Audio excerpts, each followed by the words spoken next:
வாங்கினேன் என் பொண்டாட்டி பால் டப்பான்னு சொல்லி ஆன்லைன்ல ஆர்டர் போட்டா தெரியுமா? இப்ப கூட ஒருத்தவங்க வந்து கொடுத்துட்டு போனாங்களே, அது என்னன்னு வந்து பாருங்க.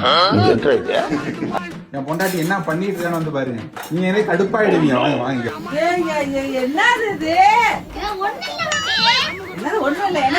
என்னன்னு பாருங்க. காட்டியத இங்க கூட என்னன்னு பாப்போம்.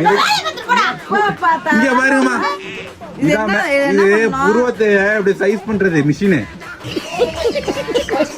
இது பால் டப்பான்னு சொல்லி இது வர தேவை. எப்ப பார்த்தாலும் அதான் ஆன்லைன்ல கேட்டாக்கா பிள்ளைக்கு பேம்பர்ஸ் பிள்ளைக்கு பால் பேட். அப்ப என்ன ஏமாத்திட்டு இருக்கியா நீ? என்ன பண்றது? எப்ப பார்த்தாலும் எனக்கு தலையெல்லாம் நரைச்சு பேருக்கு ஒரு மைய ஒண்ணு ஆர்டர் பண்ண சொல்றேன், அது பண்ணி தர மாட்டேங்கிற. ஒரு 50 ரூபா தானே எனக்கு ஒரு 200 ரூபா கொடுக்க மாட்டேன். ஆமா, எனக்கு ஒரு 200 ரூபா நைட் ஆயிட்டா கொடுப்பா, அதை கொடுக்க மாட்டேன். எப்பல உன்னை விளக்கமா தலை அடிச்சு